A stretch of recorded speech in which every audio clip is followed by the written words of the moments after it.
University of Chicago, and Georgetown University. He is the author of multiple books, many journal publications, and is an investigator on numerous funded research projects.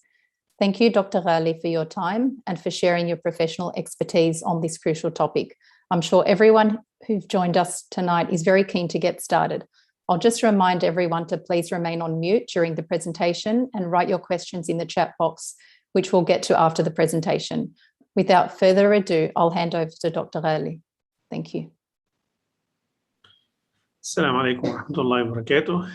Thank you so much for the kind invitation. Many thanks for Dr. Habib, for the nice introduction of Dr. Fariha, for everybody. It's always my great pleasure to be in collaboration with colleagues from outside our field of Islamic studies and religious studies, and to share thoughts about important issues like the one that we will discuss today, inshallah. So my talk today will be about the questions related to vaccination in general, and of course with main focus on the vaccination developed for the COVID-19 pandemic that we are going through at the moment. Of course, one of the nice things, still positive and good aspects of such a pandemic is that it motivates us to address such ethical dilemmas and challenges, and to be in contact with each other despite the great distances that we have.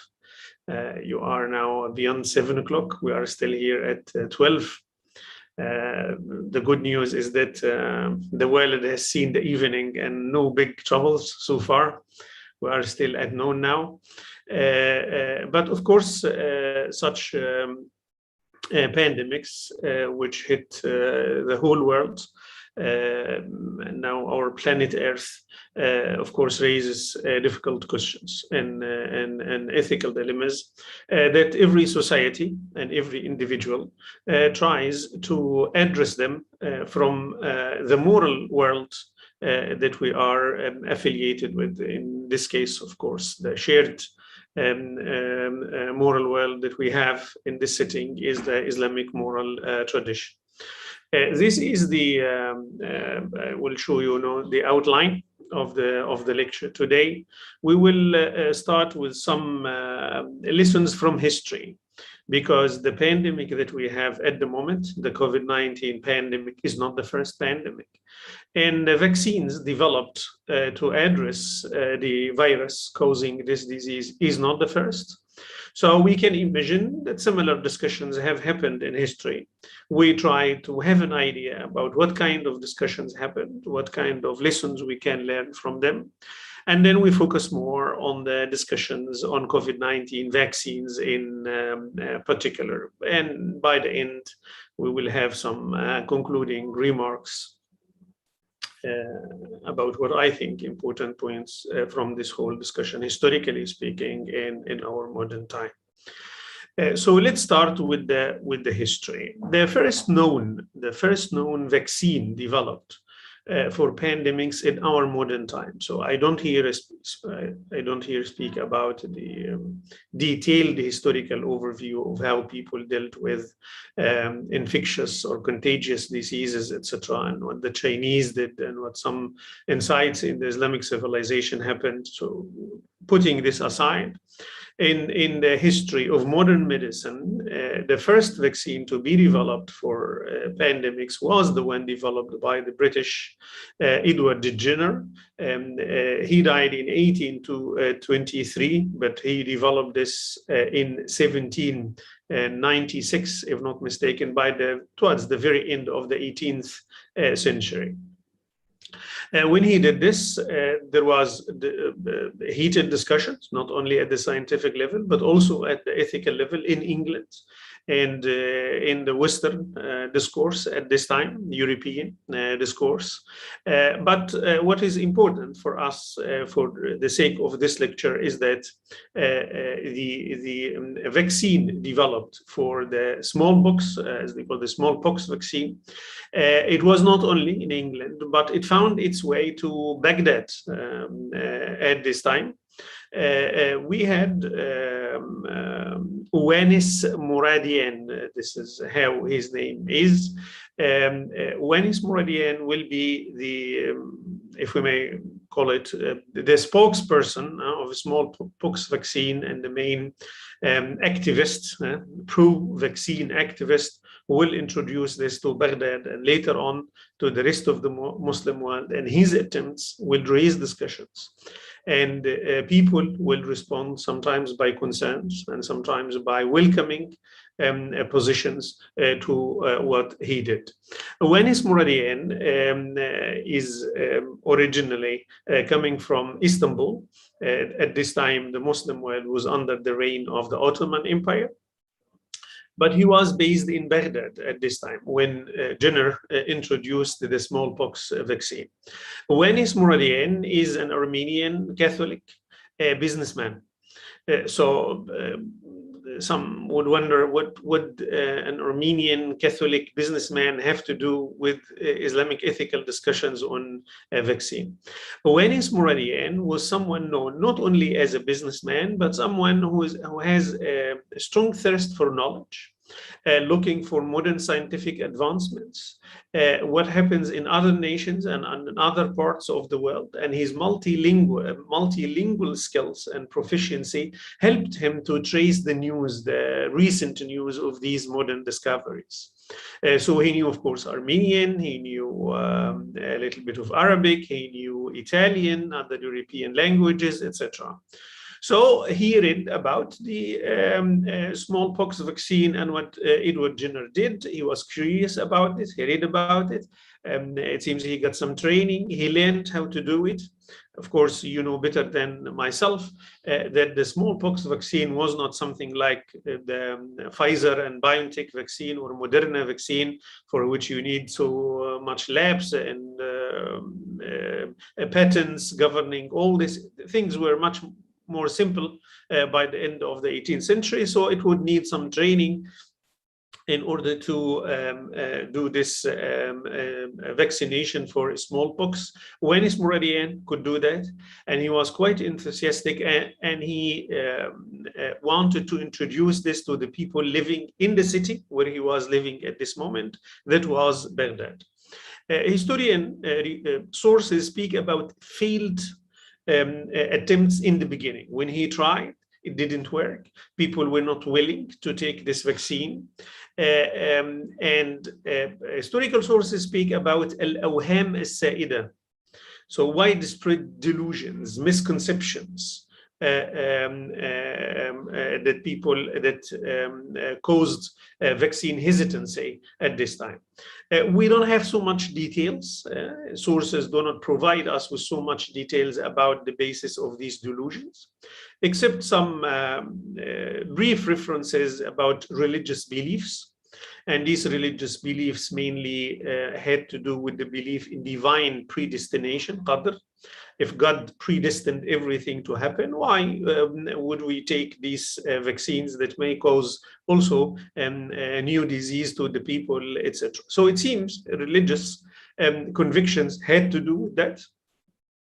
And it's not clear, of course, that these religious convictions were particular to a specific religious group, let's say the Catholic Christians, like the group of Uwanis Mouradian himself, or the Muslims, majority of the people living in Baghdad at this time. It seems from available information that it crossed the religious boundaries. So both Christians and Muslims and maybe other religious groups had similar religious preservations related to their belief in the omnipotence of God and that God decides everything. Why would we take such risky stuff?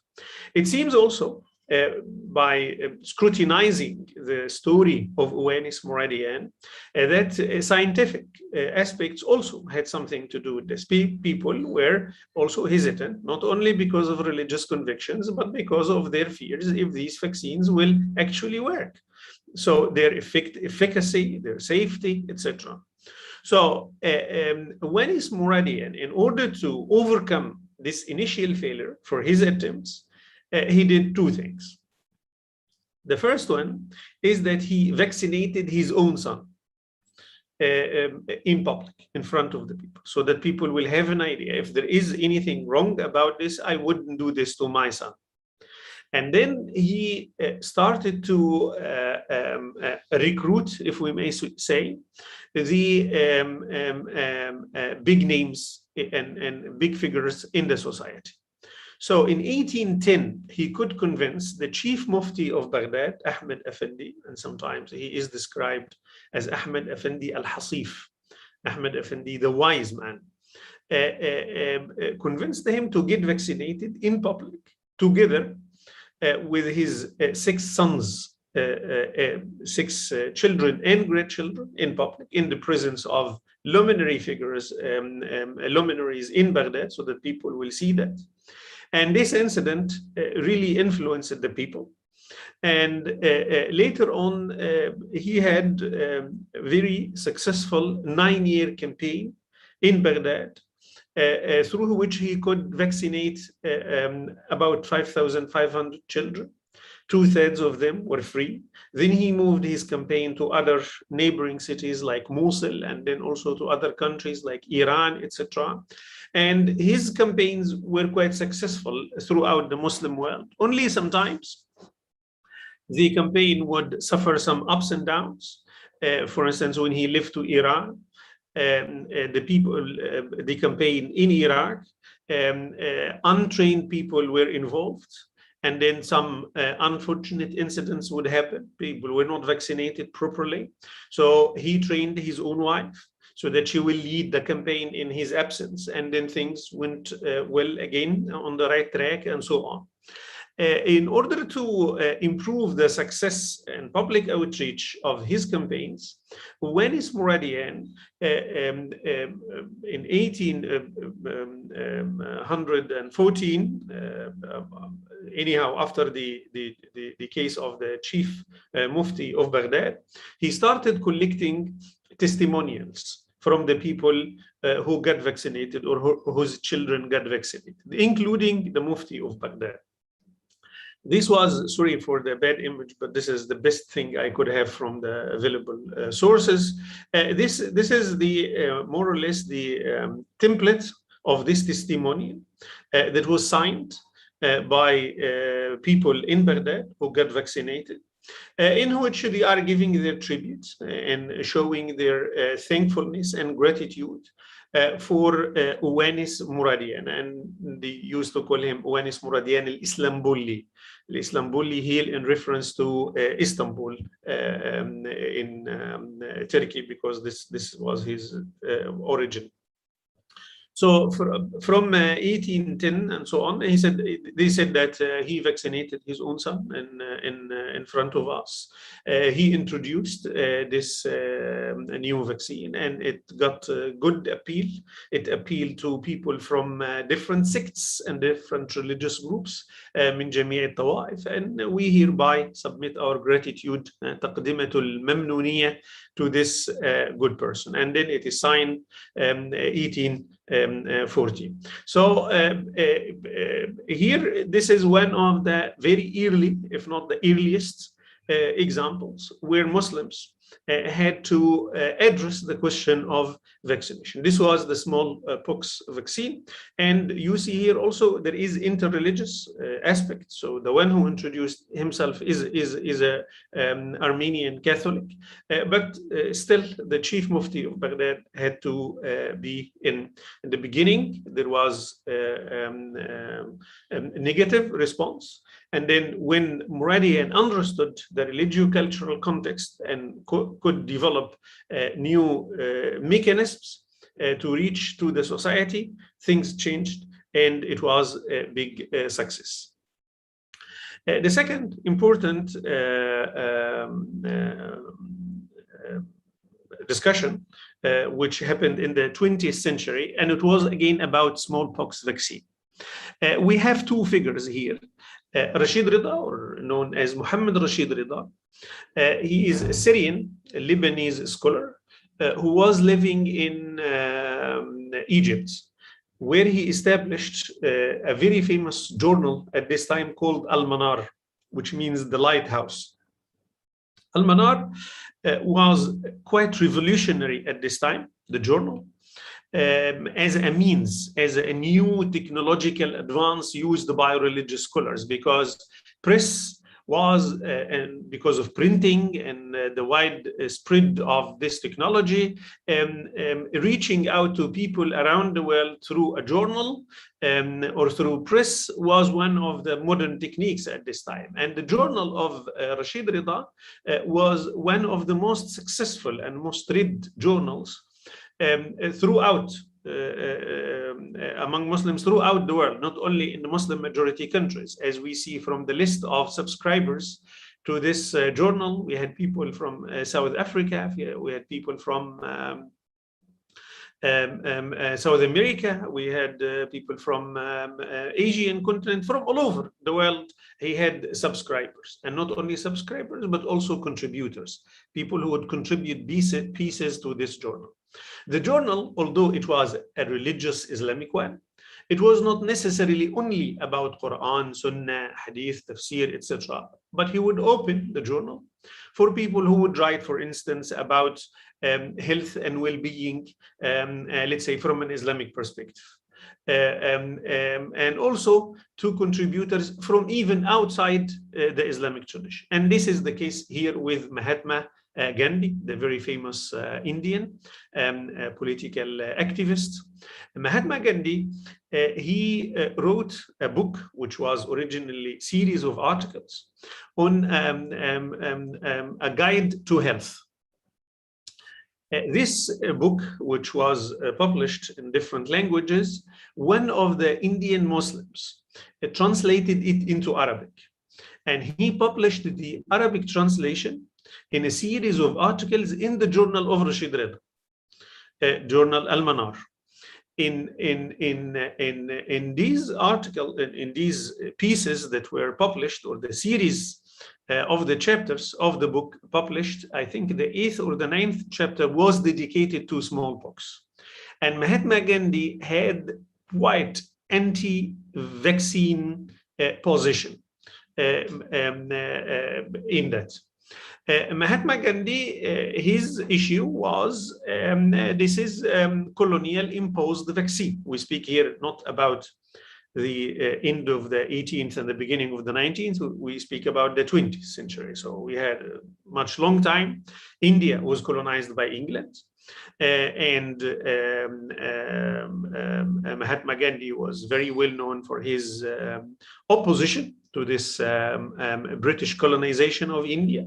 So he framed the discussion on vaccination within this colonizing political discourse. Rashid Rida, his editorial policy for the journal is that when someone submits an article and this article will be published, it will not be censored. So when there is something that Rashid Rida would disagree with, or think, for instance, that, look, this is not in alignment with the religion of Islam, etc., he wouldn't censor the article, but he would write his own comments, if any, in footnotes or in the notes to the article. This is what he did with the book and the series of articles, the Arabic translation of the work of Mahatma Gandhi. So he stated that in a footnote that he does not agree with how Mahatma Gandhi framed his discussion about smallpox vaccine. He said shouldn't be framed as colonial imposed vaccine, but vaccine is the fruit of scientific and professional work. There are scientists who worked hard behind it. It happened that this scientist was a British. It can be someone from India, it can be someone from Wales Air. So it is a science that should be seen through neutral framework. This is one. The second, he wanted to say to Mahatma Gandhi and those who would agree with him that opposing the vaccine is not exclusively something Indian as an anti-colonial movement. It is something shared by British people. There are British people, he said, religious, conservative British people, who had problems with this vaccine because of religious preservations, as we explained in the case of Uwanis Morarian, related to trust in God, related to belief in divine predestination, etc. And it seems at this time there was a mandatory law in England that people would have to take the vaccine. And after some opposition, religious conservative people got an exception from this mandatory character of the vaccine because they are against it. They hold that it is against their religious conviction. So he said, at the end, you are not very far from British thinking. There are people in the heart of England who also have these ideas because of a religious perspective. He said, from an Islamic perspective, this is scientific, technical, professional issue. So it's about, like any other medical treatment, how effective it is and how safe it is. So when we make the calculation, scientific professional calculation, and we end up saying that it is safe and the expected benefits considerably outweigh, there is what we call a dhann al-rajih, predominant likelihood, that the benefits will outweigh the harms, then it is accepted. And he said, in our time, trustworthy physicians that we know all say that this smallpox vaccine, the benefits of this vaccine far outweigh its harms. And we hardly heard of anybody who received this vaccine and their health condition deteriorated or got worse, etc. On the contrary, it always gets better. So Rashid Rida said, to my opinion, this should not be framed as an exclusively religious theological issue in which we are going to debate those who receive the vaccine have less trust in God, or more, those who do not have more trust in God, etc. It shouldn't be like that. This is a scientific, technical issue related to strict harm-benefit assessment. This position from Rashid Rida may explain to us why we don't have so many fatwas, at least at this time. In the COVID-19, we will see many fatwas, but I mean, at this time, 19th and 20th century, we don't have the topic of vaccine, and we had many vaccines with other pandemics and other viruses, many the polio, so many tetanus, and all this stuff. We don't have so much fatwa speaking about them. It was not a big issue in which you will find those who are for, those who are against, and why, etc. It was a side issue most of the time, maybe because they sided with Rashid Rida that this is something that should be fixed by the physicians, not necessarily by religious scholars. So as long as the physicians can come to agreement about harm-benefit assessment, then we simply support them, and it shouldn't be a big deal for religious scholars. This is the history. This is the history where we see clear link and communication between what's happening in the West, this time England, and what's happening in the East. This can be the Muslim world like Baghdad and Iraq, Iran, or it can be India, and India can have communication with a journal based in Egypt, and a religious scholar like Rashid Rida would respond to Mahatma Gandhi. So it was, we speak about a pandemic, and we also speak about a pan-moral discourse, global, transnational, global discourse. When we come to the COVID-19 vaccines, I will start with a general overview of the starting points of the religious scholars when they discuss the COVID-19 vaccine, especially those who support it, of course. They said that, like Rashid Rida, it's one of the forms of medical treatment, tadawi. So someone, he has a problem with the health condition, and medicine would interfere in order to protect the person from the disease or restore the health, etc. Preventive, curative, whatever. It's part of medical treatment and the concept of tadawi in Islam. And he said, within this framework, religious scholars from the beginning of Islam till now, the mainstream position, they say at the minimum level, it's permissible. Forms of tadawi, whether they are now vaccines or curative, preventive, etc., in principle, it is permissible.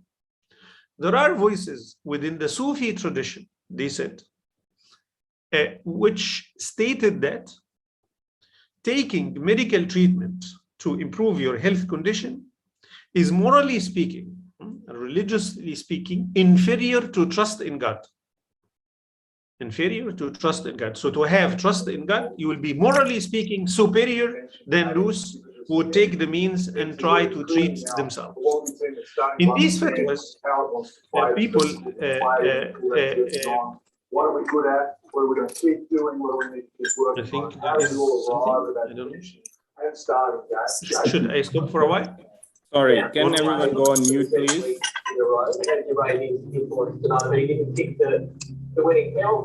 Maybe you can mute Hello? everybody and then unmute me. Yeah, Oh, I'll just it's try okay. that.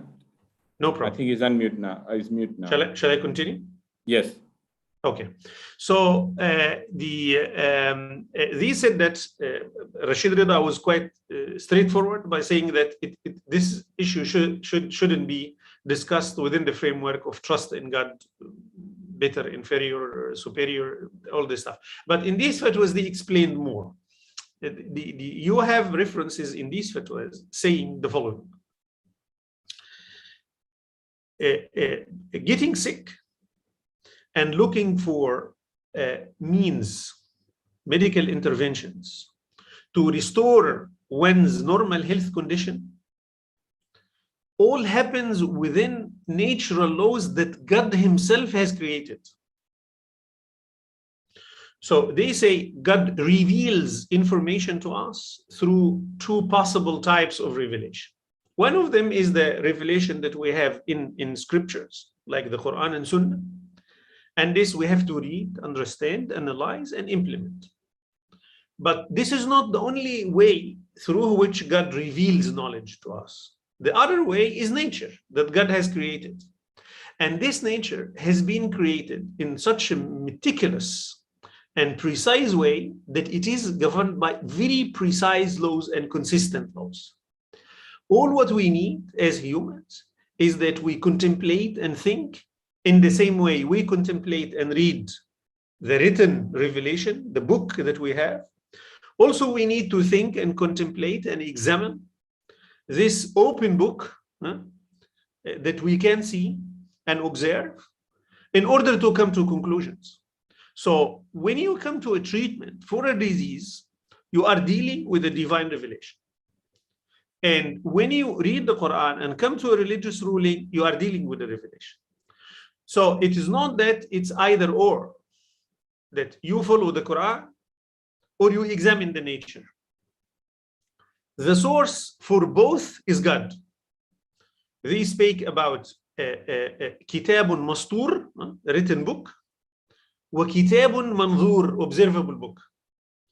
And in both cases, you are dealing with the Quran. So it is a great misconception to think that when I don't take the medical treatment, which has been approved on basis of experiments, etc., recommended by the physicians, I would be less loyal to the laws of God than the one who would say, no, I will wait and God will heal me.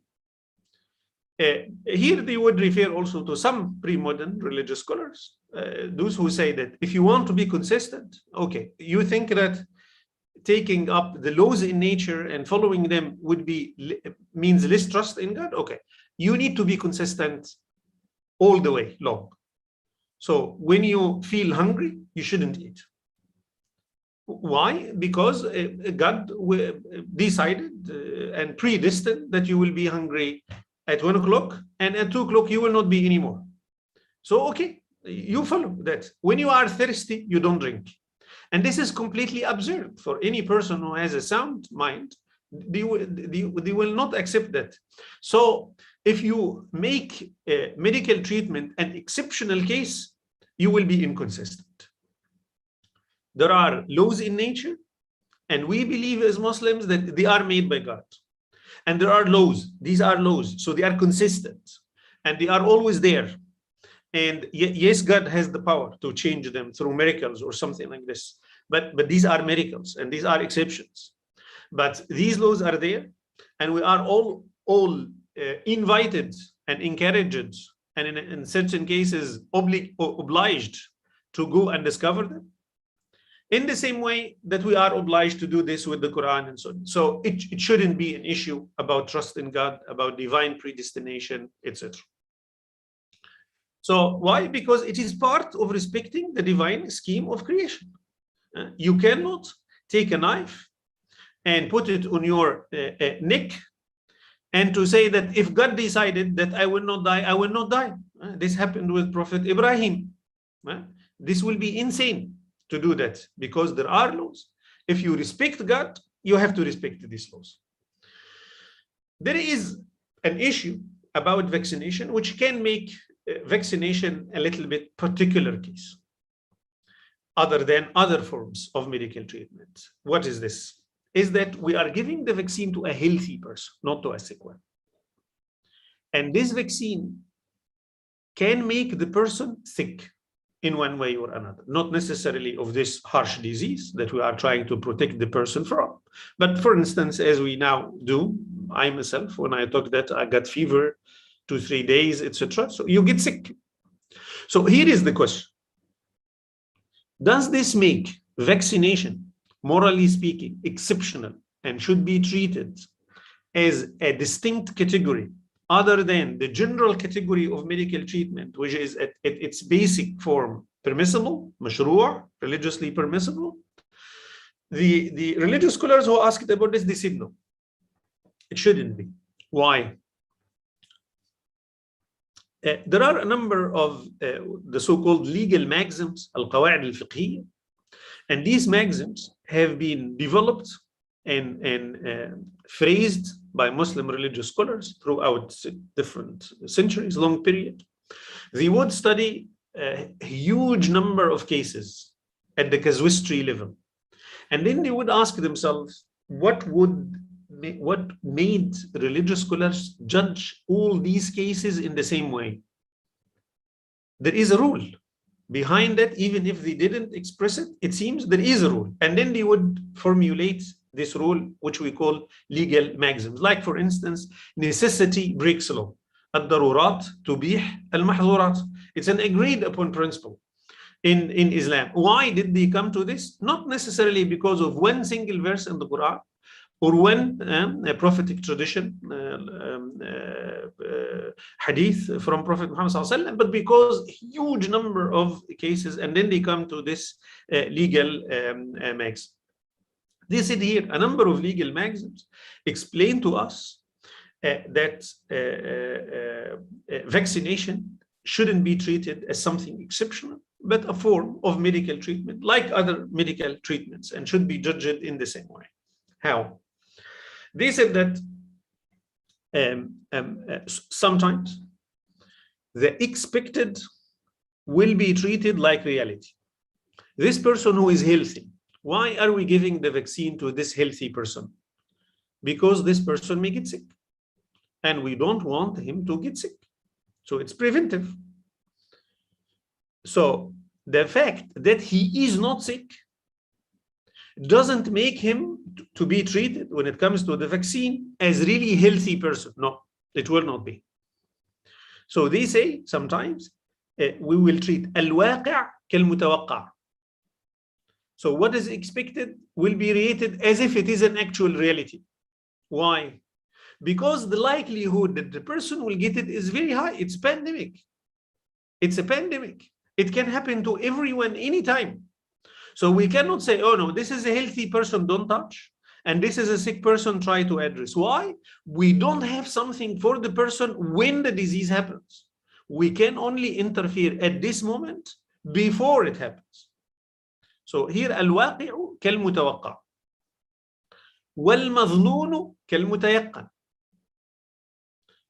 It is not really sure that this X, for instance, Muhammad Ghali, will get the vaccine. We are not sure about this. Maybe the person will never get the disease, even if it is a pandemic. Also, this will not count. Also, this will not count because of the pandemic context. Because of the pandemic context. And in this text, in this context, the healthy person will be treated like the sick. Why? The likelihood that he will get sick is very high. Once he gets or she gets sick, we have no treatment. If he gets the disease and he doesn't have serious side effects or something like this, can infect others who may die even from this disease, etc. Because of this context, we cannot say that giving a vaccine to a healthy person is something different than giving paracetamol, for instance, for a sick person. This is the general frame, and how should the vaccine be approached from a religious moral perspective in Islam. It is a form of medical treatment whose basic value or basic judgment is permissibility. It can go higher, recommended, or even obligatory, as we will see later. But this is the basic frame that they used. Two big issues have been discussed. One of them related again to what Rashid Rida was speaking about, safety and efficacy, and also what Muradian has encountered. Are these vaccines safe and are they effective? It's the risk-benefit assessment. All religious scholars, by the way, those also are anti-vaccination, they said that this part of the discussion is to be judged and evaluated by medical experts. Ahlu dhikri, as they are named in the Quran. People of special knowledge. In this case, biomedical experts. And then we will have wide disagreement about who are these medical experts? Who exactly should I ask as a religious scholar or as an individual? Generally, there is widely different approaches in this regard, but there is, generally speaking, more preference for institutions than to individuals. So religious scholars and institutions like the Islamic Fiqh Academy, International Islamic Fiqh Academy, European Council for Fatwa and Research, they would like to ask to get confirmation from institutions rather than individuals. And this has something to do with the religious, the juristic mindset, al-aql al-fiqhi. As a religious scholar, I always think about minority position, majority position, consensus. Ra'i al-jumhur, what the majority of Muslim jurists decide, if they all agreed, etc. So if I approach one physician, and this physician tells me, look, vaccines are safe and effective, how would I know that his opinion or her opinion is representing the mainstream position in the medical community? As a religious, I cannot verify this. So the best thing is that I go to institutions. Some of these institutions are mentioned by name in some fatwas. For instance, the US Food and Drug Administration, FDA, is mentioned as one of these trustworthy institutions. When they license something, okay, we will accept it. The US Centers for Disease Control and Prevention, the name is mentioned, especially in the context of some supposed concerns about vaccines, like causing infertility for Muslim women, etc. They would quote some research produced by CDC, World Health Organization, also mentioned in some of them.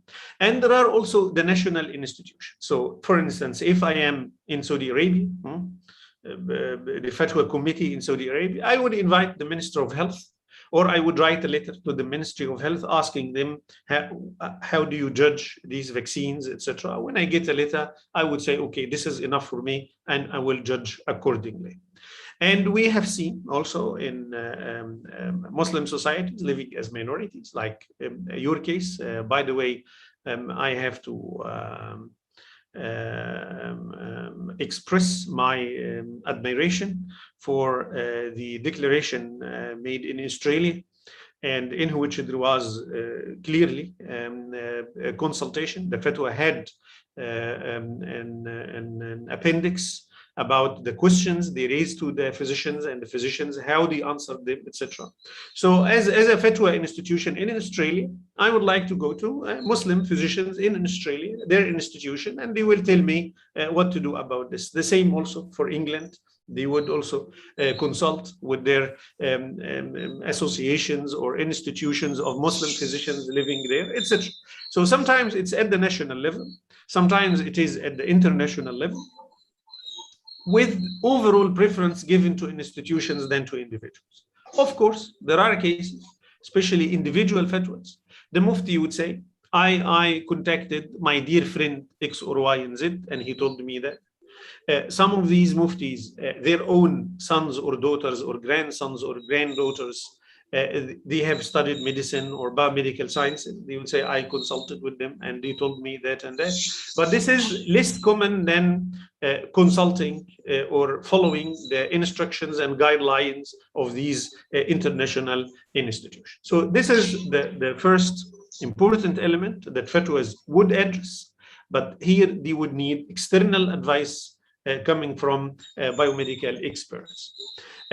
These are some of the questions that muftis or fatwa institutions would ask, and it is mentioned in the fatwa published in Australia, like, are the COVID-19 vaccines safe in general? And then they would say, is this your own opinion, or this is the opinion agreed upon by medical experts all over the world, etc. So is it the mainstream position? Is it an individual position? Is it a consensus position? They are very much interested in this, because this is how fiqh works, how Islamic jurisprudence works.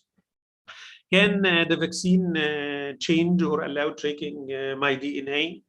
As I said, do all medical professions share the same opinion about the vaccine? Can the vaccine cause sterilization and fertility for Muslim women? Especially the last question is not a question exclusive to the COVID-19 vaccines. We have seen this for many years, especially with the case of polio vaccines. Polio vaccine, we have seen opinions expressed by religious scholars in Nigeria, in Pakistan, and in India, especially these countries, Somalia, I think also, that they have concerns, these religious scholars have concerns that these vaccines would cause infertility, and some would speak about conspiracy theory, etc. It happened, I wrote about this in my book on Islam and disability, because polio vaccines, causes the paralysis of the children, one of the causing agents of disability. So I wrote about this incident in my book. Because of fatwas, some fatwas, especially in the city of Kano in Nigeria, by the beginning of this century. And the vaccination campaign stopped because of this. And this resulted in the birth of about 300, more than 300 children who got paralyzed because of the polio. When the International Islamic Fiqh Academy knew about this incident, they were quite angry. They issued a declaration, more than one declaration, in which they harshly condemned the fatwa issued by these scholars in Nigeria. And they insisted that parents should not follow these fatwas because they don't represent the mainstream position in Islam. They consulted the World Health Organization, Muslim doctors working in World Health Organization to get confirmations whether these vaccines are safe or not. Do they cause infertility or not? Of course, we had these questions also for the COVID-19 vaccine. And as I mentioned, the CDC published different studies about this. So they would follow the people who got the vaccine and got pregnant after the vaccine, successful pregnancy, not successful pregnancy. So many statistics about this. It seems from what I read so far that it has even sometimes in some cases positive impact, not a negative one. So this was about the whole discussion about harm-benefit assessment and how to judge this, how religious scholars would go with that. The other important element of the discussions is about the ingredients of the vaccine, the components, the materials that compose the vaccine. Concerns about whether these vaccines contain what we call impure ingredients, ritually impure ingredients, المواد النجسة, like porcine gelatin, for instance, things coming from the pig, or prohibited materials, like some spoke about cells of aborted embryos or fetuses. We have in Islam a rule that when something is prohibited, you cannot benefit from it. So when there is an illegal abortion that happened, you cannot benefit from this abortion by taking tissues or selling them or buying them or stuff like this, because the whole issue is prohibited. When there is a sin, you cannot make benefits. Like someone who is on travel, but he is on travel to assassinate someone, and still this hit person is, mashallah, so religious, so that he wants to pray and make benefit from the concession of combining prayers. The jurists would say, no, you cannot benefit from this. Why? Because you are on a religiously prohibited travel, because you want to kill someone. So there are these technicalities. So impure ingredients or prohibited materials contained in the vaccine. First, some fatwas made it quite simple that some vaccines do not have this problem, like Pfizer, BioNTech, and Moderna. And there are statements issued by the manufacturers of these vaccines that they don't do such controversial material for Muslims, and by the way, also for many Jews. So, and this makes the issue closed, so there would be no discussion. But they said, imagine that there are such materials in the ingredients.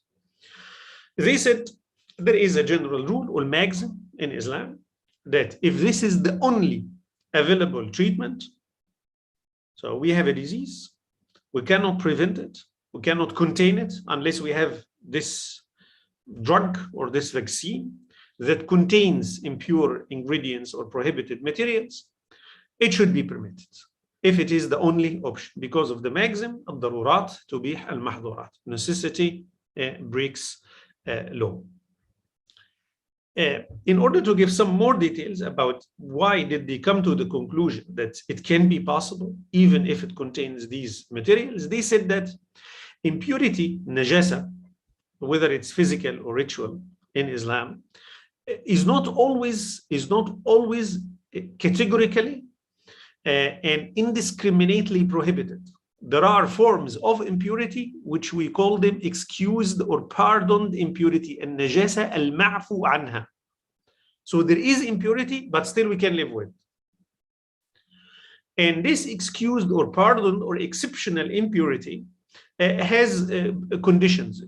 It will be declared permissible on the basis of certain conditions. One of them, for instance, if this impurity is by proximity, al-mujawara,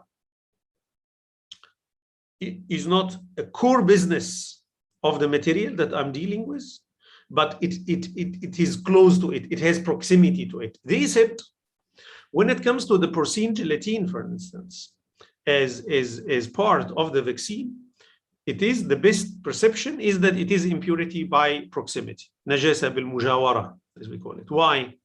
Because the porcine gelatin, they said, based on consultation with the physicians, that it is not a core part of the vaccine, but it is used as in the storage of the vaccine as a stabilizer.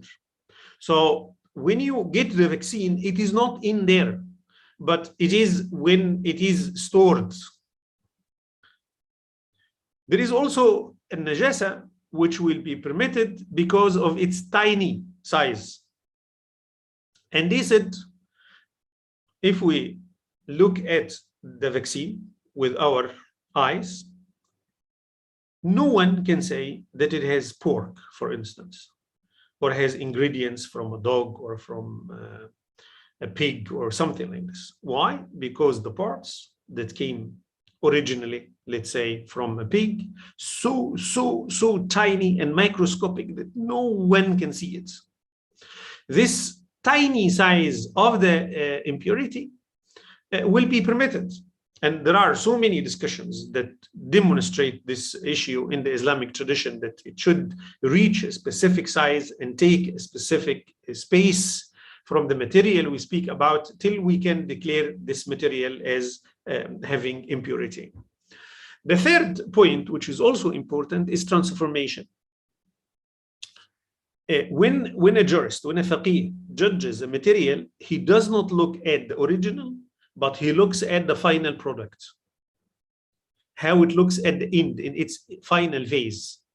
And we have the very famous example with wine transforming into vinegar.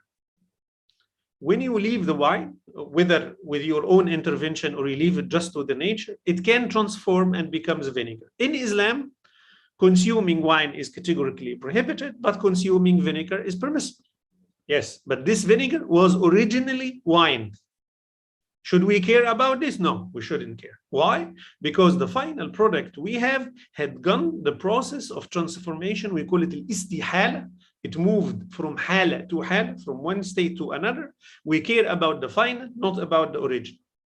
So if we have, for instance, components from pig or something prohibited, and then it has moved to be a different chemical substance at the end, if anyone looks at it, if anyone tries to smell it, taste it, etc., it doesn't have any of the characteristics of this forbidden material, originally speaking, then it should be also permissible.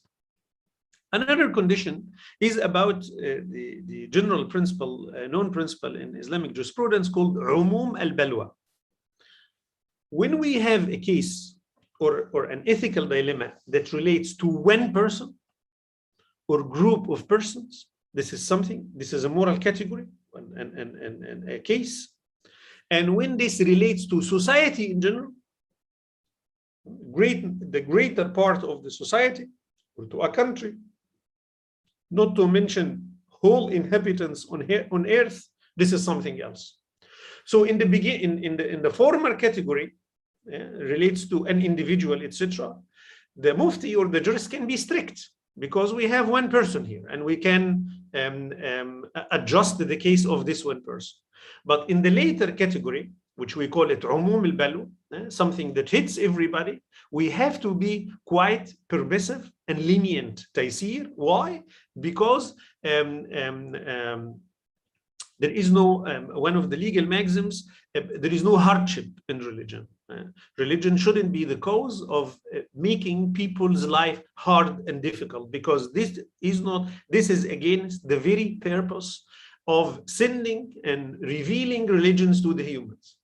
Religion is revealed to the humans, as we understand in Islam, to make their life here in this life easier and to give them salvation in the hereafter. That's the whole purpose. Salahud darain, well-being in this life and in the hereafter.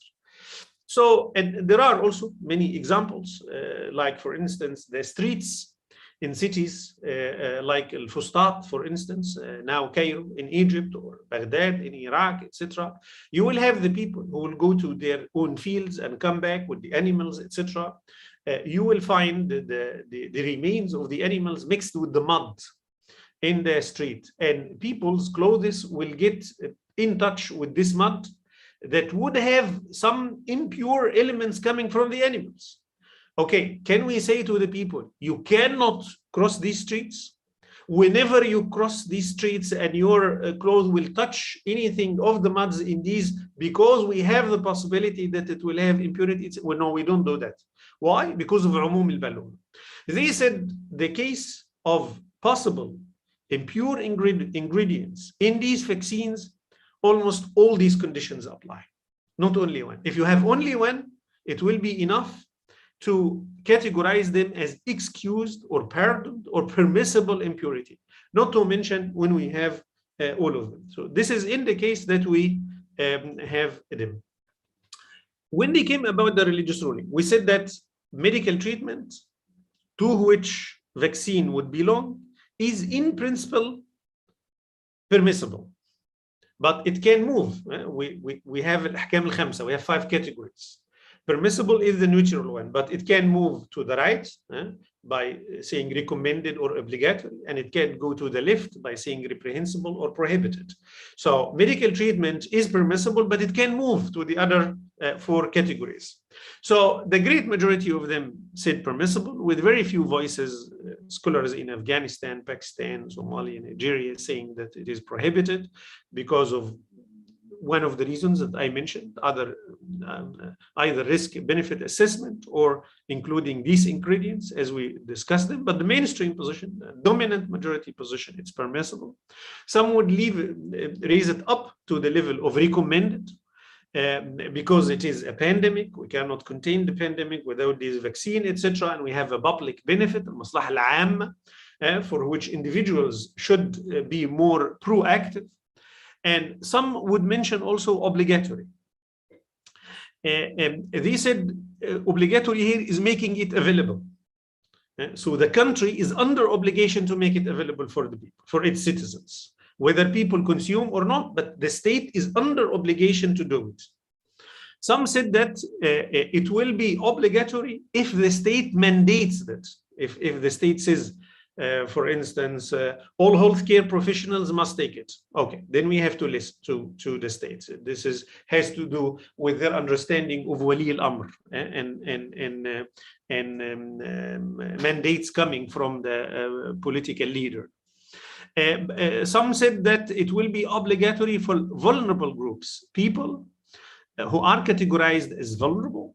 So if they get the vaccine, the likelihood that their health condition will be extremely compromised, or they may even die. In this case, we can judge that for these people, taking the vaccine will be obligatory, because it will not be only for avoiding a disease, but for saving life. And saving life in Islam is an obligation, is not an option. I would say one of the strange things I found in these discussions, to the best of my knowledge, I didn't find fatwas saying that it is a collective obligation. In Islam, we have individual obligations, like praying 5 times a day, like fasting during the month of Ramadan. Everyone has to do it. So I cannot say my father prayed today, so I don't have to pray, because it's not a collective, it's an individual obligation. Each and every individual has to do it. But we have also other obligations which are collective in nature.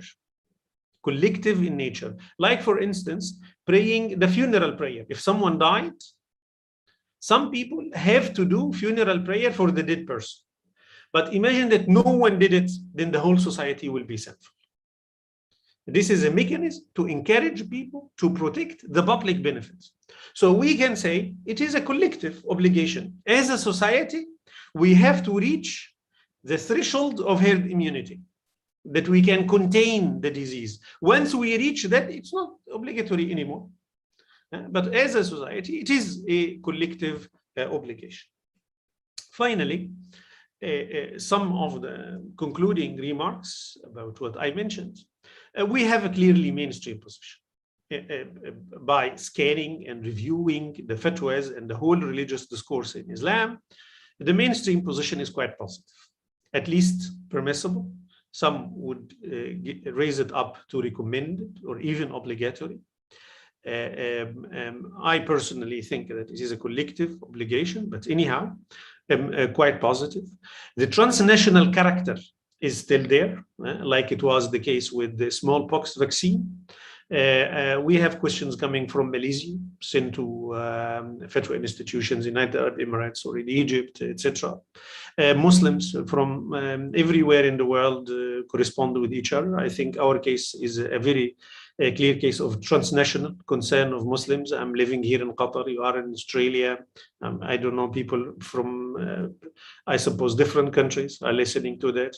Interdisciplinarity, religious scholars are collaborating with biomedical scientists, with experts in this field, and it cannot be otherwise, as I mentioned, at least for the risk-benefit assessment. Do these fatwas and does this religious scholar have impact on the people? So those who issue fatwa against the vaccination will make the people against the vaccination or vice versa? It's very difficult to come to conclusions about this. It's surely part of the social discourse that will have, in a way or another, an impact. But what makes me concerned a little bit in this regard is that the language coming from some religious scholars, they are afraid that anti-vaccine fatwas, they are afraid that they have impact, strong impact. So normally speaking, in Islam, when we have diversity of opinions, we mention that. So we say in this school of law, in the Hanafi school, it looks like that. In the Shafi'i school, it looks like that. And individual Muslims decide. So in this case, for instance, vaccination, we have people who say that vaccination is not in alignment with the Islamic morality or with the Islamic religion, etc. And they say this because of this, and this is a minority, and they are, we believe, they are in the wrong side because of this and that. Normally, this is the case. But you have, for instance, statements coming from the International Islamic Fiqh Academy and other institutions harshly condemning the fatwas that disagree with them. Maybe the case in Nigeria with more than 300 children who got paralyzed by the polio virus, made them quite angry about that. But this language makes me a little bit concerned. Most of the fatwas are more reactive in nature than proactive. So almost 99%, if not 100% of the fatwas that I have reviewed were issued not earlier than November, December last year. When Pfizer and BioNTech declared that their vaccine clinical trials are doing well and it's possible that it will be available for the market soon, then we started to have that. Of course, when you have that, so you are late, the vaccines are already in the market, so you will say we can use it or we cannot use it. That's it. But these vaccines are developed on the basis of clinical trials, which started as early as March that year. The fatwas from March later on till November or December, they are speaking about closing the mosques or not closing the mosques, doing congregational prayers or not doing the congregational prayers. That's the whole discussion. Should we pay zakat to the people who left their jobs because of the coronavirus? That's it. But no proactive discussion about how these vaccines should be developed. So you could say in March already, no, we are in the Muslim world. If you do prohibited ingredients in these vaccines, make sure you will not have market in the Muslim world. At least those muftis who think that it is a break point. Let's do that from the beginning, not now on. So it was quite late. Also, how these fatwas dealt with scientists and dealt with political authorities. Scientists, most of the time, they are informants. So I ask you, does the vaccine have side effects? Are they safe? Do they cause infertility? That's it. But I don't give indication about how you as a scientist would do your work so that later I as a mufti would have an easy life. So when you develop a vaccine, it should be like that.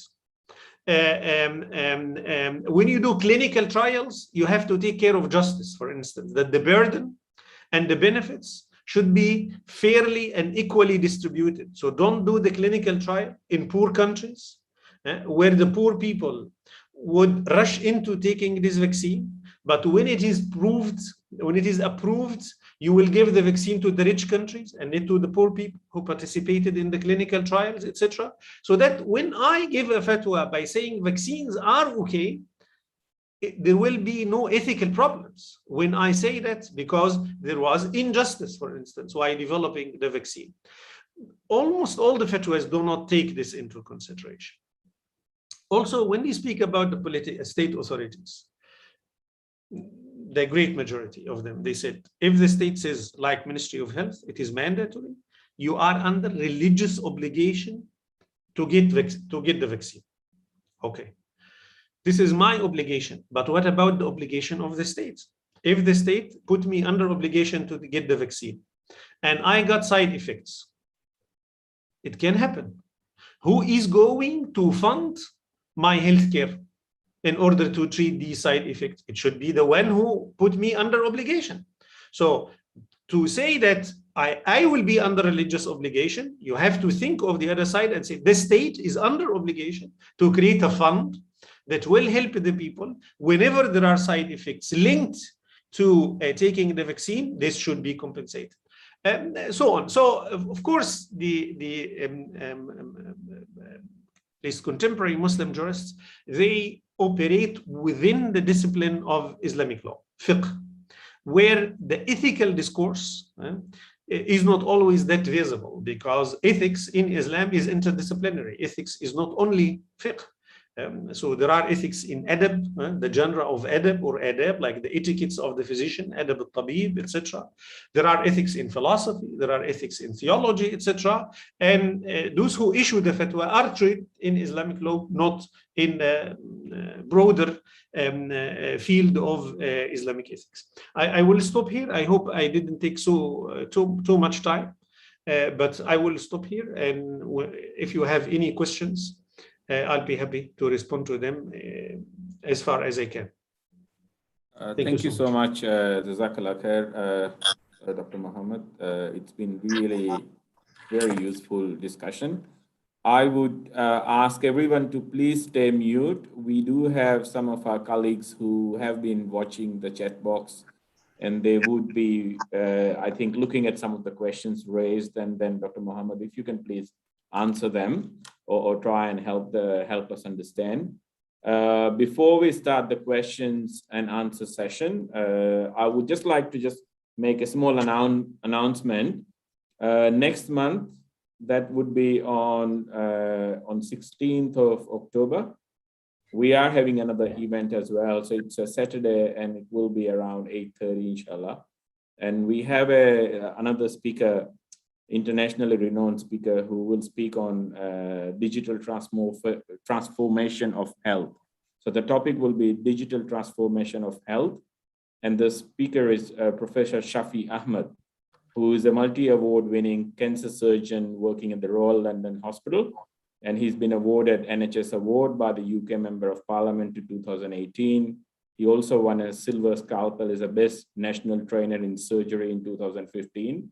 He's also got a distinction of world's most watched surgeon, stream live operations using Google Glass, virtual reality, social media, and on national television on Operation Live, which was shortlisted for a BAFTA award in 2019. He's an associate editor of technology and innovation at Annals of Royal College of Surgeons and a member of editorial strategic advisory board of BMJ Innovations. He's a TEDx speaker, an international speaker who delivered 250 keynotes in over 30 countries on innovation, the future of healthcare, and digital transformation. And he's been featured over 400 newspaper, tech journals, and mainstream TV news channels, including Sky, BBC, BBC World, CNN, ABC, Al Jazeera, Bloomberg, Forbes, Time, Guardian, and The Times. So it will be on 16th of October at 8 p.m., inshallah. Please do stay tuned for another fascinating talk. Sorry for the interruption, and hopefully that also gives Professor Muhammad a break, because I think he spoke for almost an hour and we don't even know how that hour has passed by. So thank you so much for really interesting talk. We might start with the questions now. Jazakallah, Doctor. There are a few questions on the floor. I'll start with this one. If the mandatory vaccination, does Sharia recognize it for the common good? As I mentioned, the fatwas that we have issued for the COVID-19 vaccines in particular, they approve that state authorities can make vaccination mandatory. This is the discourse that we have. I personally think that this is problematic, at least in certain aspects. One of them is that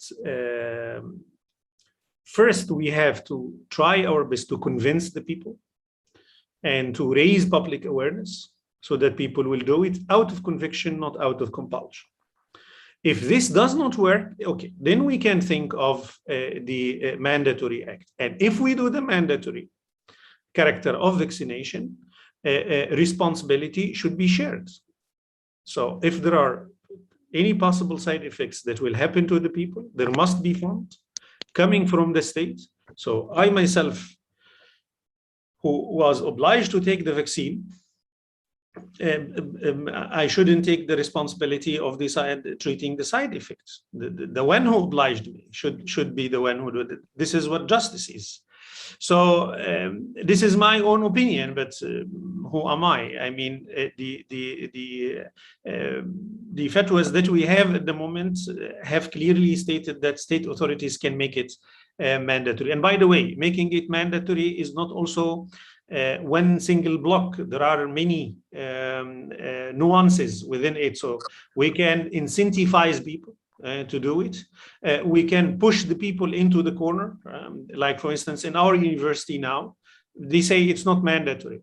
But if you don't take the vaccine, then you have to provide PCR tests every week to the university. This makes your life difficult. So many of the hesitant people, they would say, okay, for the sake of convenience, I will do it.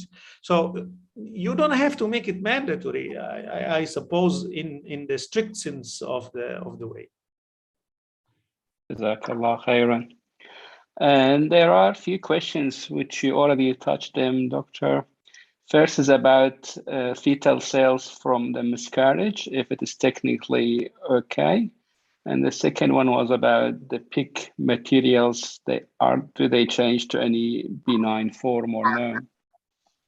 Yes. I think I spoke about both of them. Maybe the fetal issues from miscarriage.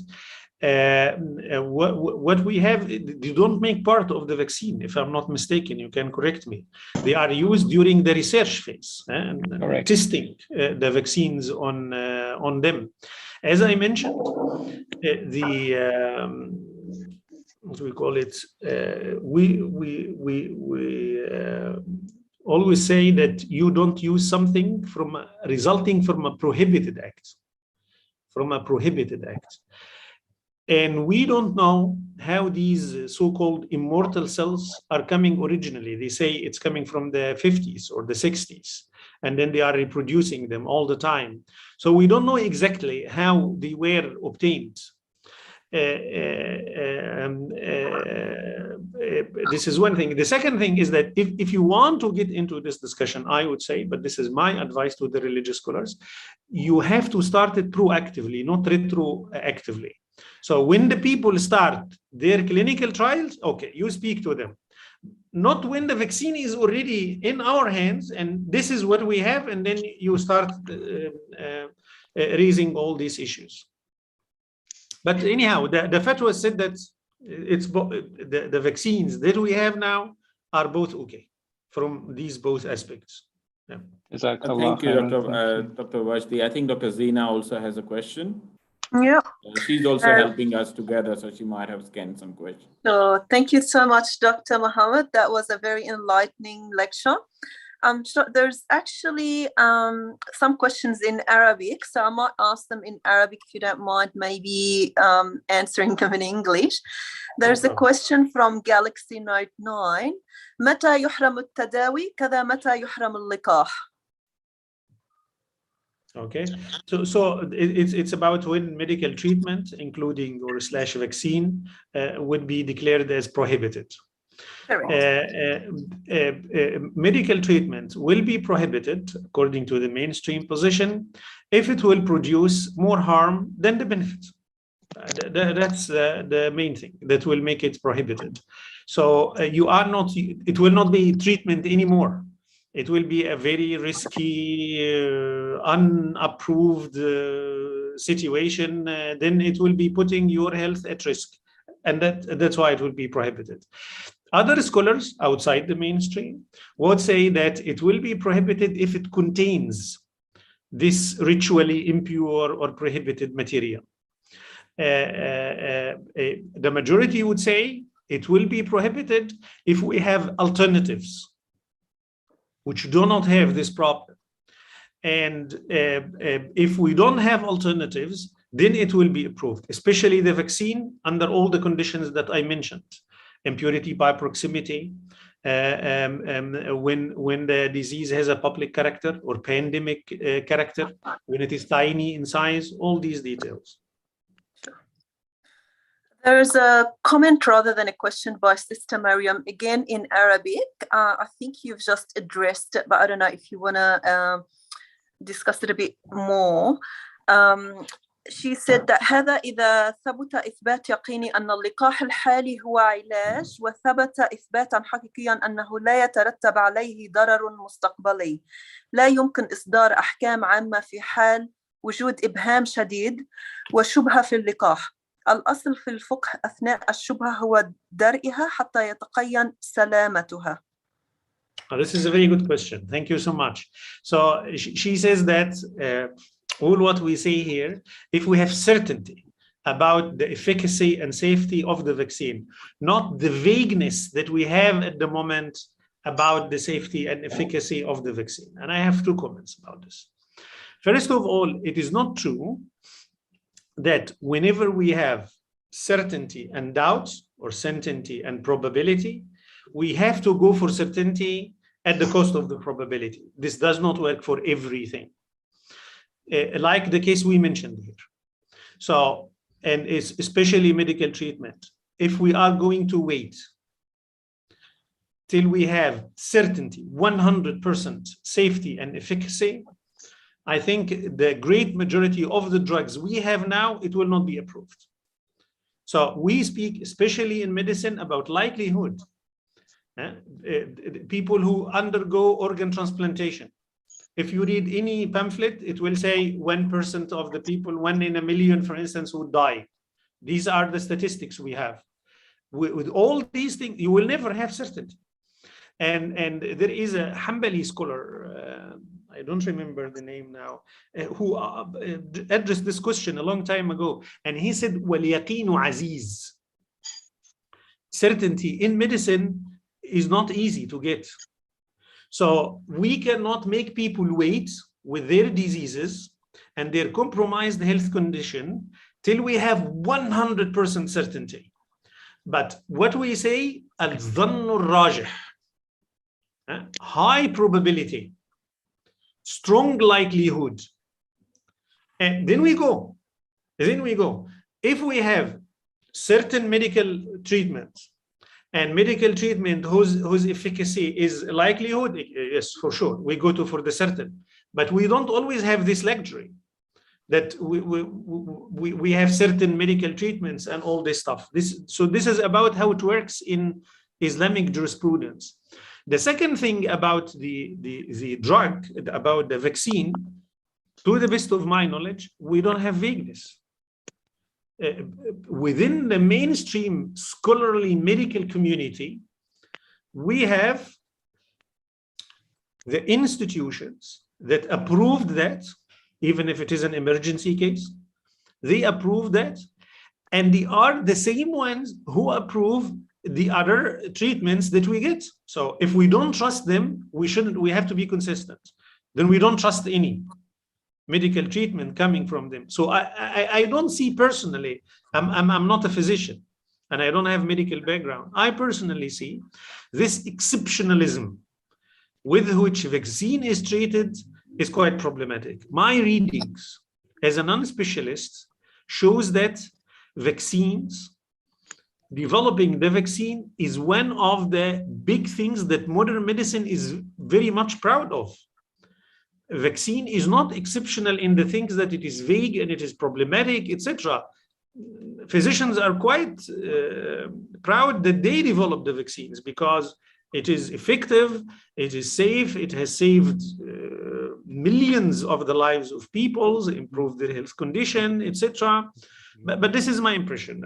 Of course, your association, you are the experts in this regard, but I'm speaking about my impression as an observer from outside.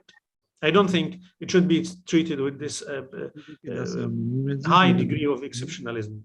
Exactly. Thank you. I think there are more questions, Dr. Wajdi or Dr. Zena, if you want to. Yeah, Dr. Ali. We might not be able to take all the questions, so maybe if you want to try and see which one are important, because it's almost an hour and a half, so maybe another 10 minutes if everybody. I think I might touch this one. Around. Yeah, I might touch this one, Doctor, please, if you have any view on this. I mean, previously, when we go to Hajj or Umrah, we have some mandatory vaccination with the old diseases. And now they added COVID into that list. And now the debate in New South Wales about mandating vaccination for mosques. So how would the mosque committees would navigate this, you think? To be honest, personally, I am pro vaccination, but I'm anti mandatory medical practices. In Islam, our approach to the human body, we deal with our human body as a trustee. Allah subhanahu wa ta'ala entrusted me with taking care of my body. He did not entrust my physician. He did not entrust the government. So I decide about my body in the capacity of a trustee, and that's why I'm not an owner. So I don't put my body into a life-threatening situation, because this will be against the owner, the Allah subhanahu wa ta'ala. But beyond that, I am the one who will be held accountable before God. So I would say we go for mandatory practices if we have no other alternative whatsoever. So I would try with public campaigns, with informing the people, public engagement, and all this stuff. And once it will not working, I will do. And by the way, I find it problematic mosques only. So why not malls? We have here malls in the Gulf region where people move around much more crowded than the mosques. We need to have justice and equal treatment in this regard. But I don't exclude the possibility of mandatory vaccination because of the situation, because it will cost people lives, but only as a last resort, I would say. Thank you, Doctor. Dr. Hatim has got a question as well. I think he scanned some questions. He's one of our members. Dr. Hatim. So, Assalamu alaikum. Jazakumullah khair, Professor Ghali. It's really an amazing talk and amazing discussion so far. I think most of the questions have been covered, but I think it's, again, a lot of questions that came across was regarding the obligation and whether it should be the case or not, particularly, again, in the context of mosques. Some questions came again regarding the COVID vaccination passports, and again, that everyone is not allowed to go anywhere without this, and whether this is a method of discrimination that had been used. Yes, vaccination passports is also, to be honest, also a quite controversial issue. It needs, there are so many nuances that need to be answered in that. So for instance, if we give a passport for people who has the vaccine, did we make in the first instance vaccine available to everyone? So if you make vaccine available to everyone, I take it and you don't, or you take it and I don't, okay. Then you say you had the option, you didn't take it. In order to protect public health, I don't give it to you.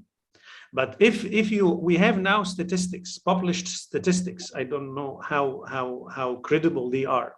There are countries that ordered and purchased vaccines enough to vaccine each of their citizens 5 times. And there are countries who do not have 5 or 10 vaccines for their whole population. How come I give vaccine passports for these countries and not for the others? We will just exacerbate the division between the rich and the poor in our world. And I think one of the important lessons that we have to learn from this pandemic is that the virus did not differentiate between the poor and the rich. It has united us. So we shouldn't forget the lesson that quickly and use stuff like this that will deepen the problems. And as far as I see, again, as an external observer, the countries that will use the vaccine passports, they are using them for touristic purposes. These are touristic countries. They want to get the rich tourists, those people who had access to the vaccine, so that they can come and enjoy. And the poor people, just put them outside. These are all problems that need to be addressed before we discuss how ethical vaccine passport can be. Another question as well that had been regarding the trials, medical experiments that had been done regarding the vaccination, and particularly those that have been done in the poor countries. How ethical is this approach from an Islamic perspective? Yes, we have had discussions, long discussions about this. We have the International Islamic Code for Medical and Healthcare Ethics issued by the Islamic Organization for Medical Sciences. This was published in 2004 or 2005. It spoke about these clinical trials and ethics of clinical trials. Justice is one of the key principles that govern clinical trials, the distribution of burdens and benefits. We have seen, I don't know how the clinical trials of these vaccines were developed exactly, but I heard about cases, for instance, Pfizer, I think BioNTech in Chile, one of the cases that had troubles or side effects or maybe died. So it seems that these also these vaccines were, the clinical trials were conducted outside, if we may say, the mainstream Western world, maybe also inside, I don't know, but we need to make sure that there is justice. The people who will undergo the clinical trials and do a certain level of sacrifice in order to advance science cannot be prevented from the benefits of this science because they don't have the money. So there must be fair distribution of the burdens and the benefits. Otherwise, it will be unethical, even if it is halal or permissible. I mean, what these scientists are doing, what these companies are doing, we have to judge it as something unethical. Thank you, Dr. Mohammed. Dr. Wajdi, Dr. Zina, do you have any burning last questions which we may have missed it, which we can pose to Dr. Mohammed before from we my close? end? Thank you so much, Dr. Habib. From my end, I think most questions were addressed by Dr. Ghali. So I couldn't see any unanswered questions so far. There's some discussion between the members, but most of the questions have been covered. Dr. Yeah, me too. Wajdi. Jazakallah khair. Yeah, it looks good. All good. Thank you very much.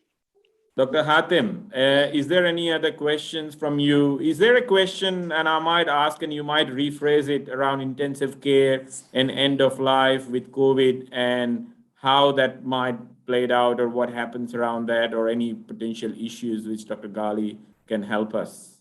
I think that's very topical as well for us, as we are currently seeing a lot of those patients and ending up in very severe situation. Many of them are staying on life support measures, and on some of these occasions we end up in this situation that we are actually seeing there is no hope. We keep doing our best, and then we have to discuss with the families what's next and what can we do. And on some of these occasions, we consider the palliation or the comfort measures to be provided to the patient. How would the Islam be dealing with this from an ethical perspective? This is, of course, a very, very complex issue. We had last year a whole research seminar dedicated to the theme end-of-life care in the Islamic moral tradition. We are at the moment working on the publication. Hopefully it will be available soon, inshallah, maybe by the end of this year, the beginning of next year. Just to keep it simple, because I think this needs whole. We'll organize another talk, inshallah. Yeah, it needs to do the justice to this topic. Generally speaking, outside the COVID-19 context, is it possible to switch off life support machines while the person is still alive? Even if we know that switching off this life support machine may contribute to the end of the life of that person, the answer of the great majority of Muslim religious scholars, yes. Especially in the case of diagnosis of brain death, even for those who do not recognize brain death. So you recognize brain death or not, doesn't matter. Those who are diagnosed with brain death, can we switch off the life support machines for them? All Muslim religious scholars, including those who disagree with brain death, they say yes. If we have incurable disease, or what we call it, stopping the life-sustaining treatment, LSTs, in case of futility, as we call it, is it possible? The Islamic Fiqh Academy a couple of years ago issued a fatwa that yes, we can do that. When it comes to the pandemic, it's even harsher, because we can have people waiting in the line, have to choose among them, and we have to do the triage, the difficult triage. So we will treat some and not treat the others. The governing principle here, in general, is that the physician, the treating physician, is under obligation to save as many lives as possible. That's the governing principle. So if I have 10 people, I can only save 5. Then I save the 5. And the other 5 will die? Yes, the other 5 will die. Because we have no other option. We are not in the best possible scenario. So I will select the people where the likelihood of saving their life is higher. And those who have lower likelihood of saving their life, then they will be excluded. This is very, very difficult situation, I understand. But this needs a whole different sitting to discuss. But this is just the general principle. Thank you. Thank you so much. I might just check one last time for any of our 3 colleagues who helped with the Q&A session. So Dr. Zaina, Dr. Wajdi, and Dr. Hatim, do you have one last question before we finish the session? No, thank you. Jazakumullah khair. May I have a last question, Dr. Habib? Sure. Okay, so I think also we have here a vaccination of children. So I know also the concept of consent. So adult can consent for the vaccine, but how about children who are their parent anti-vaccine? And can you just shed a light on these issues? Yes. If we don't speak about mandatory vaccination, because mandatory vaccination will overrule people's autonomy, which I find it problematic in principle, unless we have good reasons to do otherwise. Generally speaking, people have to give their consent, in which it should be clear about any possible side effects, or things should be clear, and people should sign their agreement. And we speak here about people who have legal capacity, or in Arabic, al-ahliyah. So they are of age, they have the mental capacity to decide, they can understand what you say, they can express their own acceptance, rejection, all this stuff about autonomy. For children under age, which age? Usually scholars, especially the Hanafi school, they differentiate between, so they would take the 9 years old as an important borderline. After 9 years old, we would ask for their assent, not consent. So even mainstream bioethical discourse make this, that they don't object. They are okay with that. You will need the consent of the legal guardian, al-wali, whether it is the father, the mother, the uncle, the one who's taking care of the child, and the assent of the child, that the child is not against taking the vaccine. This will be the ideal situation. But legally speaking, most of the time, the consent of the guardian is enough. Jazakallahu khairan. Thank you so much. Really appreciate all the time. I think we've gone over time. Still, we can see that the 95% of those who started with us, they've stayed till the end. And it just highlights that how excellent the presentation was and how engaging. Towards the end of the session, I will ask Dr. Ali. He is a respiratory consultant. He's also been on call for COVID patient today, and luckily we still managed to have him, to finish the word of thanks. So I might ask Dr. Ali to please do the word of thanks for us, and we'll close the session, inshallah. Sorry, is it too late for a question? I think we will have to stop it at the moment. I think we have gone already, a fair bit over. So if you have any questions, you can leave in chat box and we can ask Dr. Ghali. You can send it to him and get I did already send in the chat box. It wasn't answered. Thank you for that. We will close the session just for the interest of time. Thank you. Thank you so much. Thanks a lot again for this kind invitation. It was a great pleasure to be with you all. I hope I could say something that makes sense. And I would like to use this opportunity, if I may, to inform you about our international conference for our center, the Islamic legislation, the Islamic Research Center for Islamic Legislation and Ethics. The acronym is CILE, C-I-L-E. We have an international conference this Monday and Tuesday on virtue ethics in the Islamic tradition. And I'll talk about the virtuous physician in the Islamic tradition, Tabib al-Fadl. It's an open event. Everyone is welcome. I can send you in the chat the link on our website. The colleagues can share it with the others. If anyone is interested, it's an open. Anyone can attend.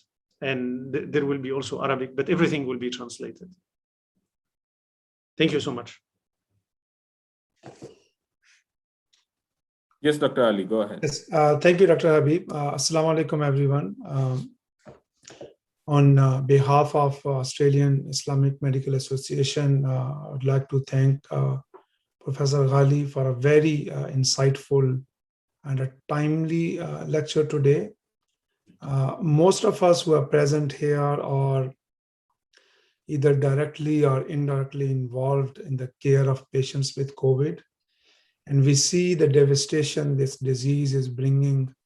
And we also see this disproportionate high number of people from the Muslim community. And there's certainly a lot of misinformation in the community. And the questions and concerns that sometimes are related to actually fiqh, and Dr. Ghali has addressed them thoroughly in a very academic way. I must say that the Islamic medical ethics is rich and certainly has answers to the questions faced by the Muslims in the modern medicine. I'm actually amazed by such a rich history of Muslim medics like Rashid Rida, who was so progressive and ahead of their time and applied the medicine beyond the socio-political influence. I think Dr. Rida's explanation around the impurities was very valuable, as it is not only this vaccine, rather we do come across with a lot of other medications where the impurity questions comes along. So in summary, I think it was an excellent opportunity for all of us to learn from a very valuable scholar. We really appreciate your time for this excellent information today. And I thank all the participants. Thank you very much. Thank you so much. Thank you so much. We'll ask Dr. Asif Raza to just make the dua to close the session. اللهم صل على محمد وعلى آل محمد كما صليت على إبراهيم وعلى آل إبراهيم إنك حميد مجيد ربنا ظلمنا أنفسنا وإن لم تغفر لنا وترحمنا لنكونن من الخاسرين رب اغفر وارحم وأنت خير الراحمين رب اغفر وارحم وأنت خير الراحمين رب اغفر وارحم وأنت خير الراحمين وصلى الله تعالى على خير خلقه محمد وعلى آل محمد صلى الله عليه وسلم. Thank you, everyone. Thank you. Thank you, Dr. Muhammad, again. Thank you so much. Thank you. Thank you. And Dr. Muhammad, what time is your talk? Some people are asking on my this talk. conference. My talk is on Tuesday, I think around 5 here. So now it's 1:50. Okay, so 5 So p.m. on Tuesday. it's after like 3 hours from now. So it's around 12 o'clock midnight here. Okay. We're gonna be asleep by that time. Sorry for that. Sorry, but everything will be recorded snoring. and it will be available on our website. No problem. Thank you so much. You're welcome. Thank you. Inshallah, Thank you so much. we will ask you. We'll invite you to come back again and do. There are so many other talks. With I think pleasure. it's very difficult to cover. As long as there is time, I can do everything. Inshallah. Thank you so much. Would it be possible? Thank you. Would it be possible to send me the recording? Yes, we will If place possible. on our website. We have been recording Okay, now. then it's perfect. So Then once I we will share finish it on my we will send Twitter. it. Yes, definitely. Okay. Okay. Great. Thank you so much. Thank you, so much. everyone. Thank you. Have a good evening. Habib sir, can we, are we staying, the team is staying behind just for? We can stay for 5 minutes. I've just stopped the recording now. So yeah, Brother Habib, if you can stop the live streaming on YouTube as well, please. Yeah.